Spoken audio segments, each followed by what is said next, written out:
This is a program that has been really the crucible of the African Green Revolution, meaning that we have taken in young aspiring scientists from all over Africa, and we've reformed them into competent, visionary plant breeders in 12 countries.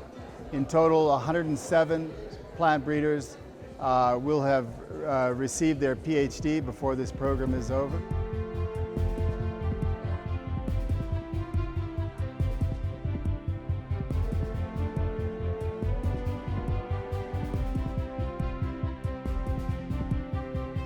When I heard that Professor Laing was going to be launching a book today with his staff and students from the ACCI, the Africa Center for Crop Improvement, I really had to be here.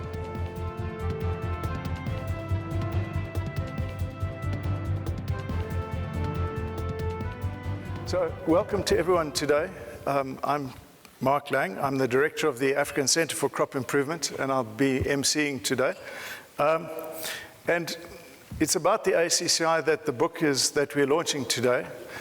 It's our 16th year now, but we've had 15 full years of existence, and it's to really share with everyone that we've written this book. Welcome to everyone who's come. There's an interesting cross-section of people here today. There's Agri staff all the way from Nairobi. Thank you very much indeed. There's UKZN staff and students. There's past and present ACCI staff and students, and some of our illustrious graduates today. We were fortunate enough to bring 20 of our graduates to a workshop that we've been holding for the last 2 days. So we've actually got some of our graduates who started 14 or 15 years ago. We also have journalists, and they're of course very important because they get the message out to the rest of the world, hence the cameras and the video. And then friends and relatives from society. In particular, I would like to thank those who've traveled all the way from Nairobi, and in fact, Joe de Vries came here all the way from Nigeria, which is quite a trip. And also UKZN academics who've given up their precious time. It's the beginning of the academic year, and so you can imagine that things are very busy at the moment. The Vice-Chancellor and the DVC of Research and the DVC of College are unable to be with us today. They were invited, but unfortunately there's an executive retreat going on for 3 days at the moment. So unfortunately they won't be able to be here. With that, I'd like to invite our first speaker, Professor Umar to come and give a presentation about the university and the centers at the university. Umela. Yeah. Is she here? She hasn't got here yet. My apologies. Our next speaker is Dr. Albert Changai. Albert was one of our first students in 2003. He graduated in 2008, and he studied plant pathology and plant breeding before embarking on his PhD on Fusarium wilt of pigeon peas in Malawi. Unfortunately, he then got headhunted before he could finish the pigeon pea work, and he rushed off to tobacco research. And then he got headhunted to tea research, and then he got headhunted back to tobacco. And from there, he jumped to agriculture, where he is now.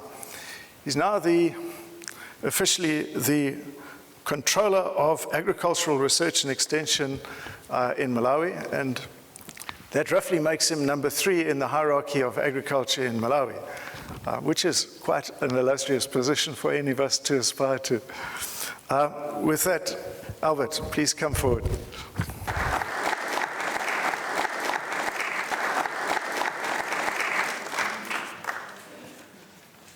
Good afternoon. Let me recognize the presence of Joe from AGRA and the entire AGRA team, Prof. Laing and the entire ACCI, and all the members present here. Thank you very much, Mark, for such compliments. Sometimes you don't know what you are until somebody tells you that's the position. Thank you very much. I've been asked to speak on behalf of the students, especially alumni from here under the ACCI program, in terms of the experiences that we've had here at the university and what we're doing out there in just a brief. When we came here, as Mark pointed out, we were among the guinea pigs, and there was a lot of learning on the other side. From our side as students, we're not sure to say, are we doing the right thing? Because most of us, when we're coming here, we're saying, should I go to South Africa and do my PhD, or go to America or Europe and the like? But when we came here, we found that things were quite okay. Of course, at first, even the administration was like not sure of what sort of direction to take. We tussled around, do we have to do our PhD for 5 years or 4 years? But, with discussions, I know now it's 4 years. But it was quite a good experience going through the courses and the experiences of writing. Some of us were quite, poor writers, but eventually we emerged as good writers and publishing, some papers. And, ACCI has actually made a big difference in our lives. A story is told of 2 guys.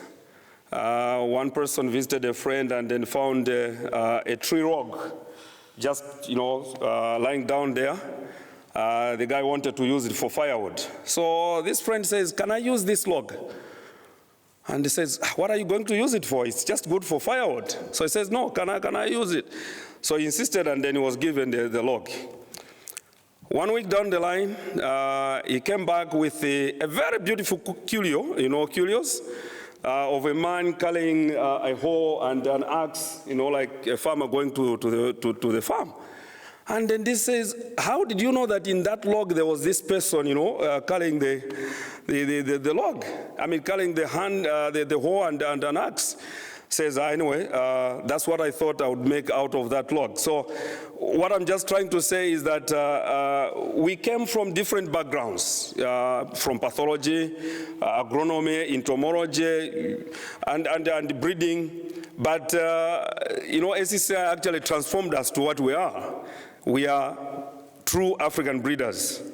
So it has been quite a good experience, and the stories that you'll get from most of us is that we've released a lot of varieties which are popular, and they are being used right now for production by farmers in Africa. Apart from that, most of us have actually gone up through the radars in our respective places because they have actually realized the potential that is in us, that we can deliver more. And I don't think there's any ACCI alumni that is just, staying idle or maybe stagnant in his current position. So ACCI has really done a good work on us. And the courses that we've done here in terms of breeding have actually helped us quite a lot. I mean, what we did gaining our PhD is like being taken to maybe Drakensberg Mountain, the highest place, so that you can see the hills and valleys. What it means is that when we're confronted with a problem, we don't have solutions, but we know how to go around to find solutions for farmers. So this is what we're doing out there.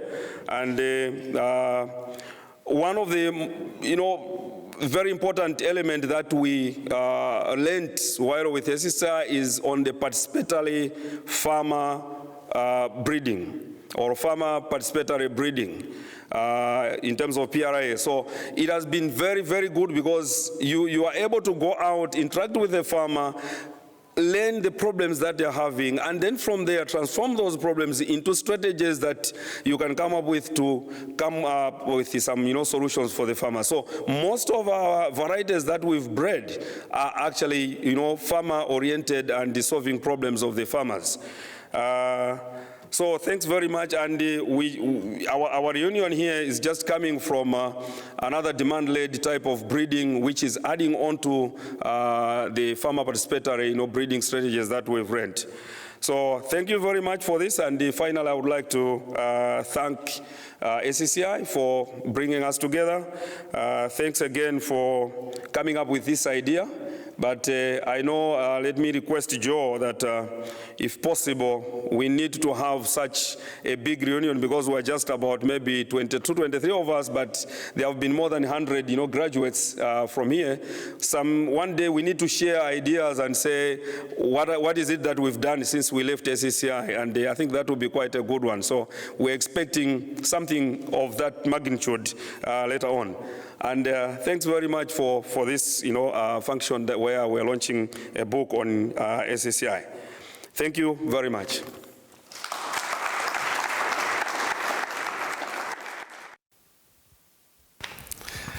Thanks very much, Albert. Our next speaker is Joe de Vries. Joe is currently the Vice President, Program Development and Innovation of AGRA. He's an old friend of the ACCI. We go back, I believe, to about 1999, when he first came into my office and sat down and said, we want to make something different. We want a breeding program for Africa in Africa. And it grew from there. It was just the germ of an idea, and we built it into a proposal which happily Rockefeller Foundation accepted. And that then allowed us to launch the ACCI, and then that grew into an ACCI that was funded both by the Rockefeller Foundation and the Gates Foundation via AGRA, which is the organization Joe works for now. Joe is a pragmatic visionary, if I can put it that way. He thinks big, he thinks on a continental scale, and his vision encompasses the entire value chain, from the initial collection of germplasm to the breeding, to then the production of seed, and then delivery via agro dealerships to the farmers. There's no point in doing any of it if we don't meet that final end, which is delivery of things to farmers. And Joe's drive and energy is to fill all the steps in that value chain. And that's been a huge challenge which he's tackled. We've tackled, as ACCI, the early stages of it. But in many countries, most countries, I can say that their gaps exist in the end stages as well. And that's been a huge challenge in his current job. Joe is a remarkable person, and he's done remarkable things for agriculture in Africa. And I'd like to ask Joe to come and address us. Thank you very much, Mark, and thanks everybody for coming. It was incredibly important for me to be here today, and I'm so glad I was able to make it. I started planning for this as soon as Roald first mentioned the event back in December when she was on a visit to Agra. And I said, now that's, a book launching at ACCI. I haven't been there in so long. I got to be there. A couple of things in the meantime seem to be conspiring to keep me away. And at one point, even last night, I thought I was just going to have to send Mark a message and say, Mark, it's not going to happen. But we flew all night from Lagos, and here we are. And I'm very delighted to be here to share a few comments with you and pay tribute to the people who have made possible this book.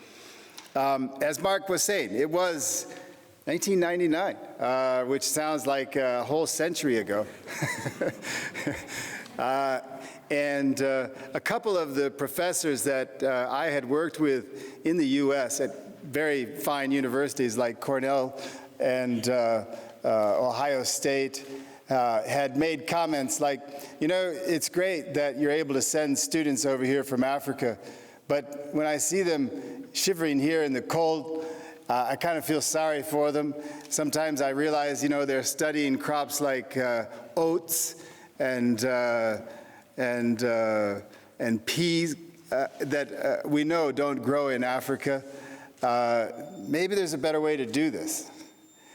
And that's really the idea that we took and ran with. I had the support of Gary Tennyson, my boss at that time, and we started looking around for universities.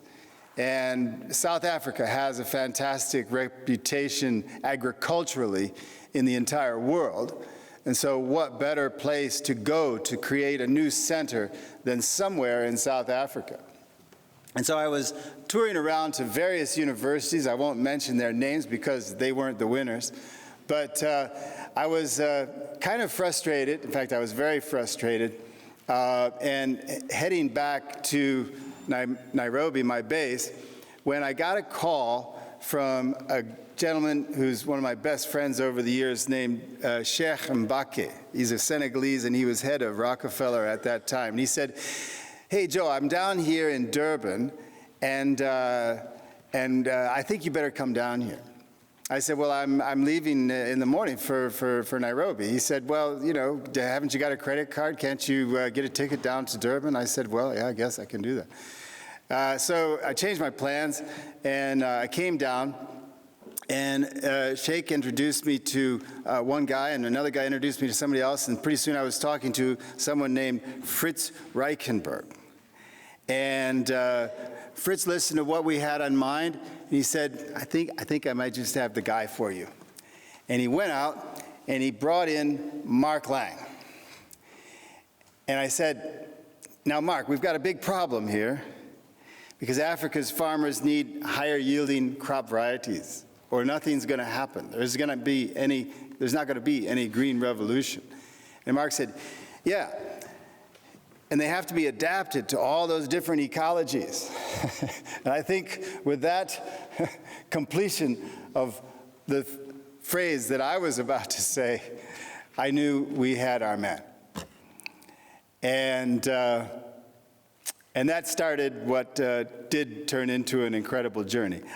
If you're wondering, yes, I did have a full head of hair back then. Nice blonde hair. I don't think it was Mark who made it all go away. And it certainly wasn't the students, although a few of those first cohort did put a few wrinkles on my face.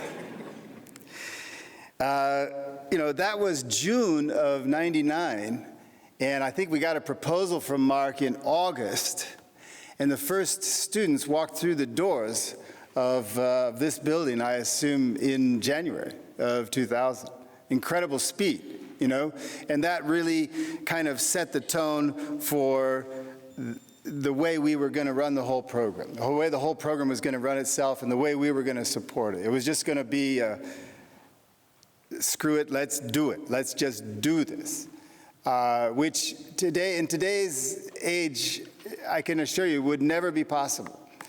Mark would have been invaded by consultants from McKinsey to find out what his key indicators and benchmarks were going to be, and ask how many economists he was going to have in the faculty, and social scientists and the rest.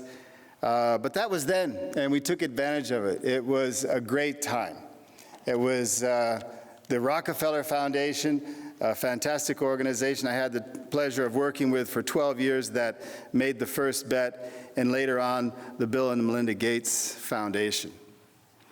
There were plenty of naysayers at that time, plenty of people who thought this was a terrible idea. Up until then, and to a certain extent even today, the idea was that, or the belief was that plant breeding was a domain reserved for the august international centers. They were the only ones capable of really doing it the right way. And maybe a few large multinational seed companies or big South African seed companies. And here we were going to train 100 or so PhDs in plant breeding, and it was going to upset the balance. It was going to destabilize the status quo. And I would just say it did, and thank goodness that it did, because what began here as simply a training program to create more breeders later on, as I'll describe, became the beginnings of an entire movement that has really taken over Africa agriculture for smallholders. We have since worked in 18 countries. In total, we have graduated or are still in the process of training 500 MSc and PhDs in plant breeding, and released over 600 improved crop varieties, launched over 110 new seed companies that are growing, thriving, producing seed of the new varieties, trained over 25,000 agro dealers where the seed can get down to the farmers in the villages where they live. And this has really been a sea change in terms of the way people look at agriculture in Africa, and the hopes and the belief that Africa can make something out of its farming community and out of its agricultural sector. And it has been a tremendous journey. Of course, Mark did not and could not do this alone. It takes a village, or it takes an army of revolutionaries to bring about this kind of results. And so people like Hussein Shimelis, Pangarai Tongona, Julius Sabia, Rob Mellis, John Derrera, Paul Shanahan, Leslie Brown, Roelda Donnelly, not forgetting Beulah John, and all those who support those people have all made big contributions to the success of ACCI. And they have all been ably supported, I believe, by our own group of educationalists, disruptive educationalists, Rufaro Marikadzi and Caroline Adala and Tamnai Naibe. And I remember in the beginning there, Mark, before we even set off, he set me down and he said, "Now, you've got our attention with this idea and with these funds, but where are you going to be in 10 years' time?" And I said to Mark, "I'm going to be sitting right here, and we're going to be talking about the next cohort of students to enter into ACCI." I don't know if he remembers that conversation. Well, it's 16 years later now, and really we've gone a lot further down that road than I ever was able to dream that we would. And the real turning point came when, after we had already admitted 5 or 6 cohorts of students, we got a call from the Bill and Melinda Gates Foundation. And they said, "Hey, we understand you're doing some great work in agriculture. We've never worked in agriculture, but we want to make this another major pillar of our foundation's mission. Feed Africa, raise productivity." And the backstory was that they had discovered that a lot of the investments they were making in health were not taking hold in the way they had hoped, and their studies and their observations showed that the problem was actually nutrition related, that the medicines that they were developing and sometimes the vaccines were not able to have their impact on a population of people that was increasingly malnourished. And so this was a natural conclusion for them. And through a series of discussions with a gentleman named Roy Steiner and then Raj Shah, I found myself in a field of bean trials outside of Lilongwe, Malawi, and Albert Shangaya was one of the students there, and Jeffrey Kananji was the other student there. And I had the pleasure of being able to turn to them and say, "Tell Roy Steiner and Raj Shah of the Gates Foundation what you're doing here." And they made an impromptu presentation on the roots of their desire to develop better bean varieties and better pigeon pea varieties for farmers in Malawi, and methodically took us through the screen houses and the trials and the data collection systems that they had put in place all by themselves at a research station somewhere in the middle of Malawi. And I think, to be honest, that was the clincher in the argument for what became AGRA. Because after they got done talking, Raj Shah, later the chief administrator of USAID and today the president of the Rockefeller Foundation, turned to me and said, "Joe, I think we better go to the airport. If I stay here any longer, I'm not going to have any more money." And about 6 months later, we were in a maize field outside of Nairobi with Melinda Gates, Raj's boss, and we had convinced her that seed is critical to Africa's farmers, and we had talked about the many different crops that we were going to have to improve. And she turned to me and she said, "Well, with all these crops in all these countries where you want to work, you're going to need a lot of crop breeders, right? Where are they going to come from?" And I said, "It's not a problem. Don't worry. I know a guy, and he knows some other guys and women, and we've already thought about that. We have a center that's churning out brilliant new plant breeders on a yearly basis." And that led to a major commitment, $150 million for what became the Program for Africa's Seed Systems. And at some point, I'm sure I called Mark and said, "Hey, Mark, what are you doing for the next 10 years? Because it really was a momentous occasion. So it has been a tremendous journey. 107 PhDs from 12 countries, 130 new varieties, just counting those from those PhDs. 80% of those are at a significant level of commercialization.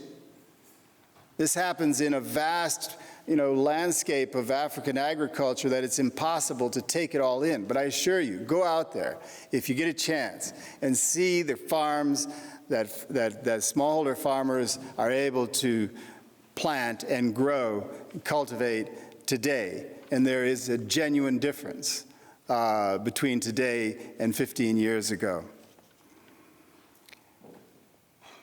Some of the varieties that came out of this program are totally unexpected. Finger millet varieties with fusarium resistance, something that didn't even exist in Kenya, and which has revitalized the production of finger millet, which is a very nutritious breakfast food in Western Kenya, in Uganda, and all over East Africa, in fact. High-yielding varieties of common beans in Uganda and Tanzania. Cowpea varieties resistant to striga that are also the exact market class farmers are looking for, developed by a brilliant breeder trained here from Burkina Faso. High-yielding upland rice varieties as well as lowland varieties in Uganda. I'm just citing a few of the examples that came to my mind as I was coming down here today. Disease-resistant cassava, stacking genes for resistance to cassava mosaic disease with cassava brown streak disease has been a major accomplishment and has put cassava back on the map in many countries in East and Southern Africa. And then, of course, our old standby maize with John Derrera developing a number of high-yielding maize varieties coming out of ACCI and commercializing those. Maize really across the board.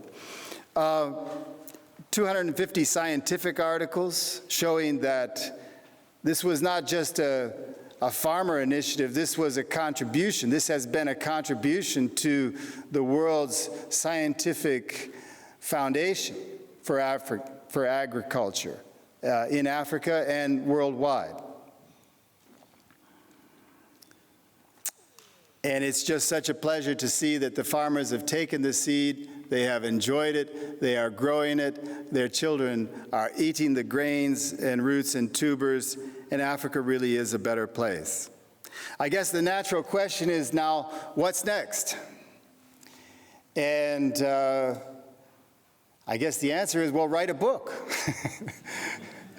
And I'm very happy to see, I haven't seen yet, but I hear Mark and his team have written a book, and I'm eager to get my hands on it.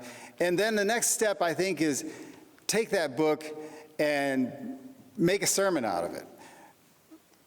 The truth of the matter is, education has fallen off the agenda in development of African agriculture. Most of the donors, nearly all the donors we talk to today, say we're not investing in education. Take the education part out of your proposal. And it's a very painful thing to do, because training a new generation of plant breeders is a first step. Keeping that flow going is the next step. And whereas we can expect Africa's governments to step up in some form, I think we have to lead by the example by saying at the same time, we'll be there with you. And so I firmly believe that additional funding needs to flow to the African Center for Crop Improvement, as well as its sister center, or the West Africa Center for Crop Improvement. And we will continue to fight it out on this line if it takes the rest of our careers. So I do believe it's time, Mark, and everyone else who's concerned here, for us to go back on the circuit and communicate the urgency of hunger in Africa in the face of growing populations. We have not won this battle yet. Population growth is really spiraling out of control in comparison to food production. Yes, yields are up, but there is a lot more work to be done, and there are at least 10 or 15 major agricultural economies, countries that is, that never got a chance to participate in the ACCI program. And I'm thinking about countries like Chad and Cameroon and Angola and DR Congo, and right here Madagascar and Burundi. And those could be major powerhouse agricultural countries. But without starting over with a new generation of plant breeders, it's not going to happen. So please, if you cared enough to come hear me recount a few stories from the past, I challenge you to as well do what you can to put education back on the agenda. We've got a long ways to go, and now we have a success story to show that we know where to take this challenge. And if at all possible, I would love to see the ACCI live another 16 years. I'll do my part, and I'm sure, Mark, you'll be here in another 16 years. By then, we'll be old men. But bring it on, right? Okay, thank you very much, and thanks a lot, Mark, for allowing me to make some comments here today.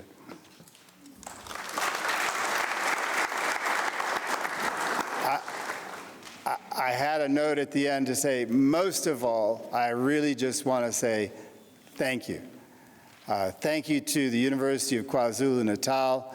Thank you to all the people who made their amazing contribution to this fantastic program.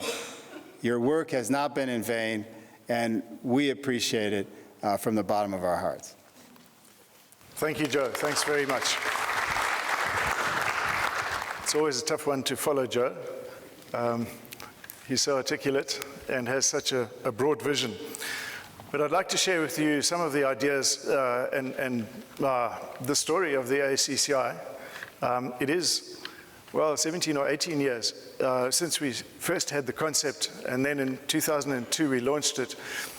In fact, we got the funding in 2001 in October, and by January we had our first 8 students. So that was moving pretty fast. And I have to thank people like Fritz Reichenberg, who put Joe and me together in the first place, and also people like Ray Haynes, who was very dubious that we could put a whole program together in 3 months, but he didn't stop us. And I guess that was a can-do attitude that we had. This is a pivot point in our trajectory. We've got to the end of the current funding that we get from AGRA.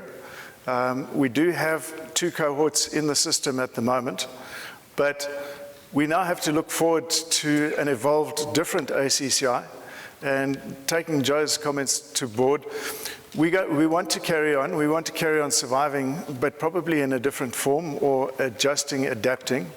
After all, plant breeding is all about adapting to the changing environment. So I guess this is what we've got to do. I had an email today from Nelly Firi, who's one of our latest PhD students. She's in Zambia, and she wrote to say that her crops were dying because there is a catastrophic drought in Zambia.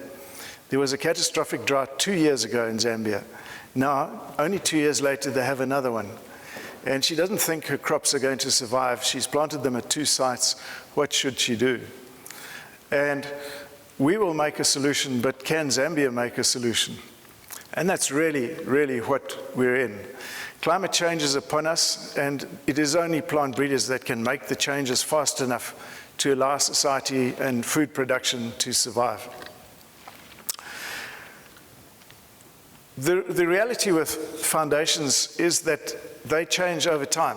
They change all the time. So goals and objectives and what was important changes.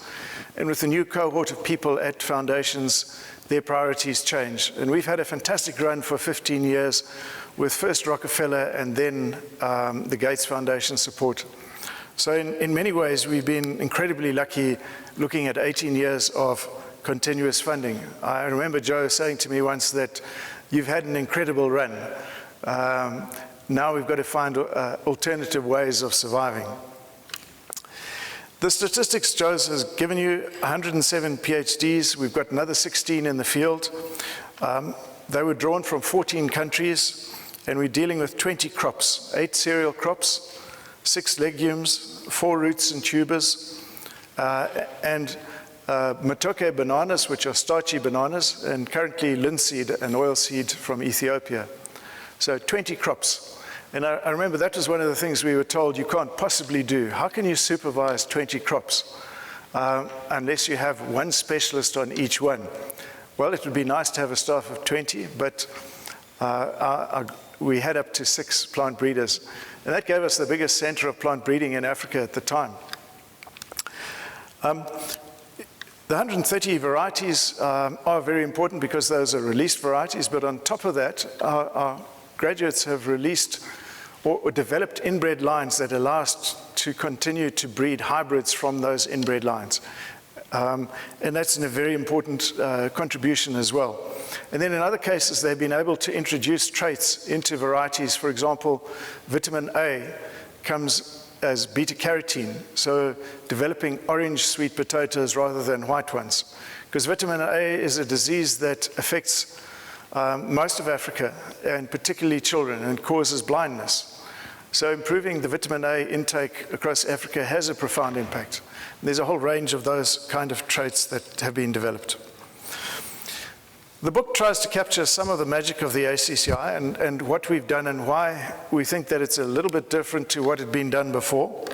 The core thing is that a project of this scale and this nature in plant breeding hadn't been tried anywhere before. Prior to that, there was a lot of breeding training, but it was all on a relatively small scale and dispersed. This is the first time it had been tried on this scale in Africa. The intriguing part was that the University of Natal at the time had no presence in Africa. Remember, we were just coming out of apartheid, and in that time we had been under a very, very strict academic boycott, which I had personally experienced prior to 1994. It was simply not possible for us to go to conferences and talk in Africa. So nobody had heard of us. We had no network, we had no connections. The funny thing was that we were referred to as coming from the University of Cape Town, which of course doesn't have an agriculture faculty. And the University of Pretoria, which was also curious because it was a very Afrikaans-speaking university at the time. The fact that we were the biggest teaching university in South Africa with 45,000 students and was double the size of University of Cape Town, that shook a lot of people in Africa who'd never even heard of us. So that was quite fun. At University of Natal, it was also an uphill battle because the idea of actually doing a project like this where it was a sandwich course, the students would come to us for a year or 2 years, and then they would go home and do their breeding in their home country for 3 years, and then come back for the final write-up. That actually had been pioneered by Wageningen and used for many years by Wageningen, but it had never been done by any of the universities in South Africa, and certainly not University of Natal. And so that was a new one, and there was great skepticism that it would work. One of the key things was that we appointed in-country co-supervisors, so a senior scientist at any one of the research stations where our students were sited, and that was an enormously important step, and those in-country co-supervisors have played a crucial role. We also reversed the norm of project choice. Normally, when a postgrad comes to me, I say, well, I've got a nice project. This is what I want you to do. I really think this is going to work if we do this and that. We can, let's say, Bernice, we're looking at controlling stalk borers in African cereal crops. I really would like you to do that. In this case, the students came to us and said, in my country, on this crop, this is what we need to do. And we then adopted their priorities, not the other way around. The other interesting part was that we traveled to our students because they were in their home country at the home research station. And so I can say that particularly my colleagues have traveled many, many, many thousands of kilometers visiting students across the continent. The PRA, Albert spoke about it, but basically, what is the point of breeding a variety if the farmers don't adopt it? There's a tragic story of a breeding program in Ethiopia on sorghum that was conducted for 15 years by the Canadians and then adopted by the Ethiopian governments for another 10 years. After 25 years, they had released many varieties, usually at least 1 or 2 a year. But at the end of 25 years, not one had been adopted by farmers. And that truly is a tragedy. And it's repeated again and again across Africa in agriculture, where scientists have the arrogance not to engage with the farmers and say, what do you really want? What do you really need? And we adopted as the motto for ACCI, we want to have an impact. And to have impact, you must have adoption. And really that comes down to market share. How much of the market is your varieties? And the best example I can give you is the cowpea breeder in Burkina Faso that Joe alluded to. 80% of the cowpeas grown in Burkina Faso today, their staple legume, are 4 varieties bred by that scientist, trained by the ACCI. So that's real impact, and that was our goal. What we did was that every student has to do a PRA, and chapter 2 of every thesis is a participatory rural assessment where our graduates, our students, go and interview and engage with at least 300 farmers and discuss with them what the constraints are, what they're trying to achieve with their farming, what would they like to have in the varieties. They don't want dwarf varieties of sorghum, they want tall ones because they use the stems for their cows and as firewood and as thatch. So don't give us short varieties, we're not going to grow them. So it's a very simple concept, but it needs to be done. And what we did was to do that and then apply science to it so that we've got a full statistical analysis on what is a sociological study. And these days we're very comfortable publishing those papers in international journals, and it's worked really well. The other novel aspect was that most PhDs at this university have no coursework at all. Mostly people come through the undergrad and then a master's and then they go into a PhD, and their training is sort of in-service online. In this case, because many of our students that we took on in the ACCI didn't have a formal background in plant breeding, we actually gave everybody a crash course to get them to the same place. So they all got a crash course in plant breeding, advanced plant breeding, very advanced plant breeding, statistics, advanced genetics, a whole range of things like that. Then on top of that, there was a whole range of soft skills, public speaking, conference presentations, poster presentations, and then things like budget management. How do you manage your budget? And here's a funny one, grantsmanship. It's a really good American term, but it's a really good term. How do you raise funds to do research? Across Africa and including at this university, there's no money provided by the university or the government research station to do research. If we want to do research, we have to raise money. So becoming really good at raising funds is absolutely crucial. And so we've taught grantsmanship. But on top of that, we taught how to write at the very advanced level of scientific English. Most people don't speak that language. It's another language. We had a linguist who taught most of our students, Beulah John. And Beulah discovered as a linguist that we talk another language. And it's not ordinary English. And she had to learn this whole other language and way of communication that scientists use. And it's utterly different to the one that's used by humanities in humanities degrees. How did that pay off? Well, we realized that AGRA and Rockefeller were not giving us more than the bursary for the fixed time. We had to graduate our students on time. If we didn't have funds to keep funding them. So we had to have this soft skills program to make sure that everyone graduated on time. And more than 80% of our students have graduated on time. We've had a few dropouts, but comparing that to the university's own standard in the science faculty, which is a 5-year PhD, which is 2 years over the expected time. And in America, 50% of PhD students drop out, and most of them take 7 years to get a PhD instead of the 3 they're expected to. So you can see that's a massive difference simply by focusing on and training people in the throughput management side of it. It's not formal plant breeding, it's not academic, but it's everything about success at this level.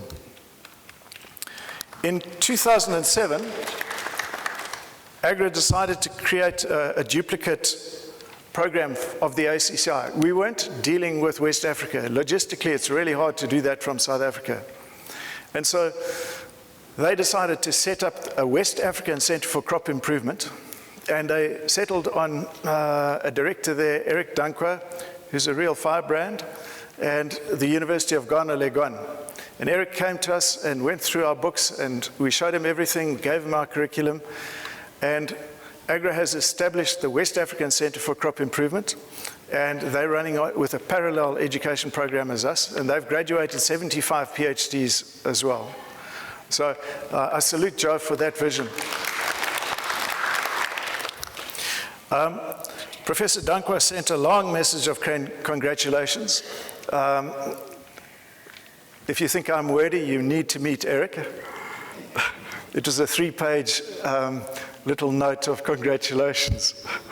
I summarized it to the last paragraph, which is, on behalf of WACI and personally, let me commend the ACCI for its accomplishments to date and wish it the very best for the future.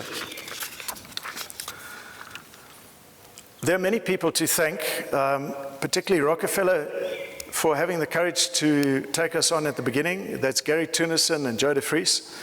They took a huge gamble on us when we had no people, no infrastructure, no program, and there was no existing model for the program. It was really a vision and a passion. We were confident that we could do it, but it was a high-wire trapeze act. John O'Toole visited us also from there, and then from the Bill and Melinda Gates, it was Roy Steiner and Raj Shah, and their visits were really important because it gave us a vision for what was possible with further funding, and that it could be coming from the Gates Foundation. Happily, Raj Shah is now the president of Rockefeller, so I'm hoping we can go back to them and say, come on, Raj, you know the value of education, let's do it again. Thanks to AGRA, Joe de Vries, Rufaro Madakadze, Caroline, Joseph, Mark, the team, really thank you very much. There's a whole team in Nairobi who has helped us. Sometimes the monitoring and evaluation today is quite complex. The audits are complex, and yet the great part is we're doing it on a collaborative basis. It's not on a client basis, it's on let's do this together. And this partnership has been fantastic. If Joe de Vries was the godfather of the ACCI, then the godmother has been Rufaro Madakadze.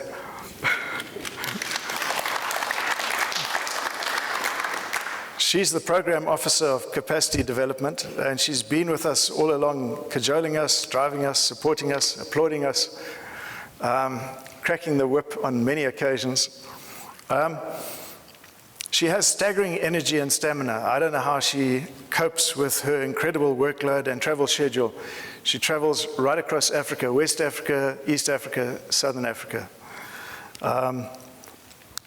You have a travel schedule that would kill a horse, so I really salute you. Thank you, Rufaro, for your unstinting efforts to make the best of us, and also Jane and Linda for inputs for the research for 7 years. The plant breeding at Cornell helped us initially and gave us credibility and status that we wouldn't have had otherwise, and that has been very, very helpful indeed.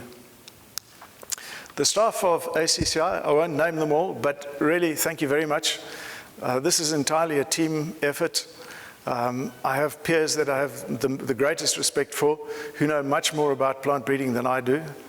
And I have to salute Leslie Brown, who's here. Leslie was the first person I hired because one of the first things I learned about running a big project of any kind is the first person you hire is a highly skilled administrator. After that, you can worry about scientists and academics. But if you can't get your administration right, then you really have a problem. And Leslie, thank you very much.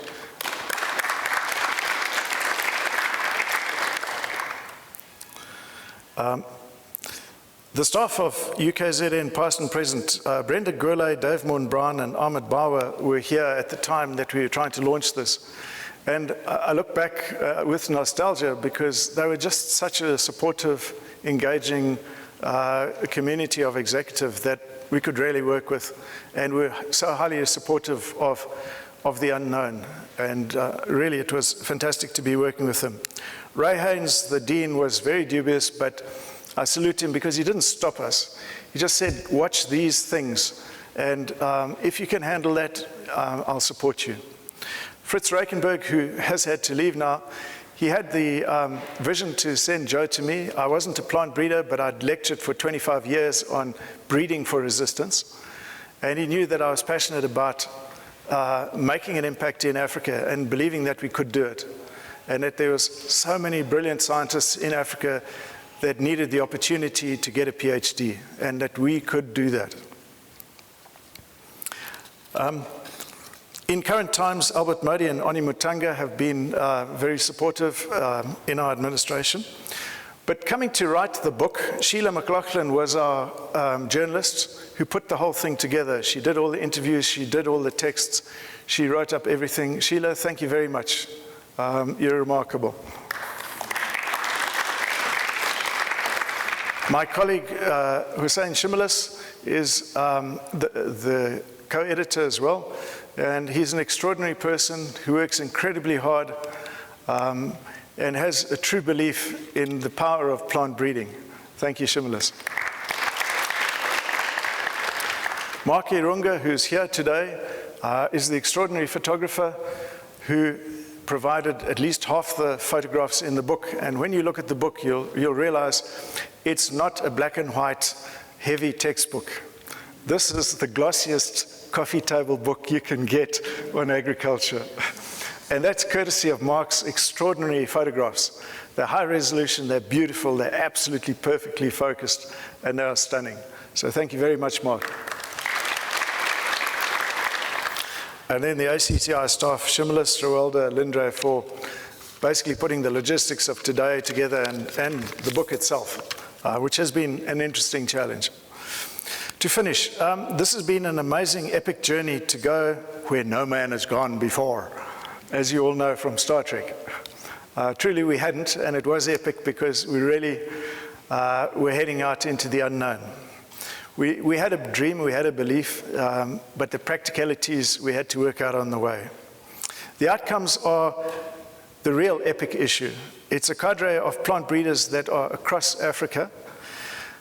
They're highly knowledgeable, they're highly skilled, they're incredibly competent plant breeders. They're having an impact on crop production and food security across Africa. And they're also a model for what we can do. More than anything, this book is their story. So to paraphrase Barack Obama, yes, we can do it. And we have done it. And there's a lot more to do. And with that, thank you very much.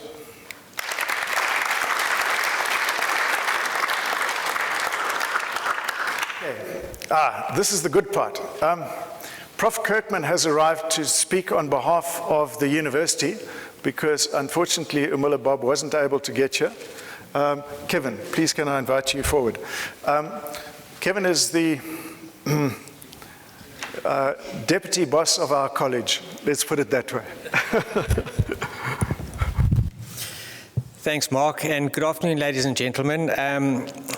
As Mark mentioned, my name's Kevin Kirkman. I'm the Dean of Research in the College of Agriculture, Engineering and Science, and it's my pleasure to say a couple of words now to end off this, this very prestigious function. From the university's point of view, the ACCI has been a real success and something that we look up to, and we're looking at the model of the ACCI and wondering how we can actually replicate that and move into other fields using the same sort of model. And I think the basics of it was that we had a person, happens to be Mark Laing, who had a vision to do something, and he did it and made sure it happens. And I think with most of these success stories that we have, they are driven by a person who manages to get the right people around them. And it turns into success, like this did. So what the ACCI has done is they actually brought training of plant breeders and research into Africa and into South Africa, where previously that was being done overseas in various other countries, which are probably not appropriate because the conditions are different. It's now being done in Africa by Africans for Africa. That's the kind of model that we'd like to follow with many other disciplines as well. So we're going to be looking at that and trying to replicate this idea and the model going forward. So Mark and the ACCI, thank you very much for doing that. It was a pioneering project. It was a lot of hard work. I think quite a few people got a few grey hairs along the way, both within the ACCI as well as outside the ACCI. But it's worked. And congratulations. And the book is a testament and a monument to something that has been a great success. And the book is something that it's there. It'll last forever. So thank you very much. Thank you all for attending. And once again, to the ACCI and to all of the supporters of the ACCI who've been thanked already, the university would like to just say a big word of thanks. Thank you. Thank you, Kevin. Thanks very much. With that, we finish our official activities. I'd like to invite the ACCI graduates and also the Agri staff to come forward for photographs. Thank you very much indeed for everyone coming. Thank you. Okay, what about the book? Well, I have to show you. We gave out copies of the book to our graduates just before we got here, so they got a sneak preview. But we have them, have a look on the side. Some of you who are on the illustrious list have copies set aside for you. And some of you who are not so illustrious can buy a copy if you would like. Thank you very much.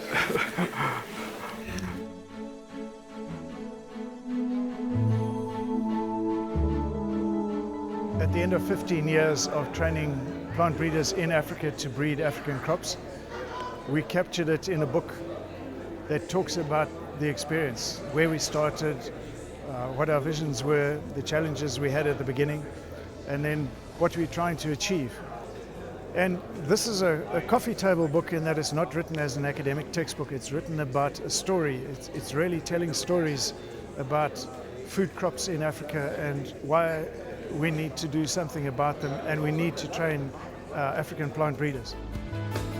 Having a book that documents the progress that's been made having something you can hand to a government minister or a donor of an international agency interested in food security in Africa and say, here's the blueprint, here's how we've done it, is immensely valuable.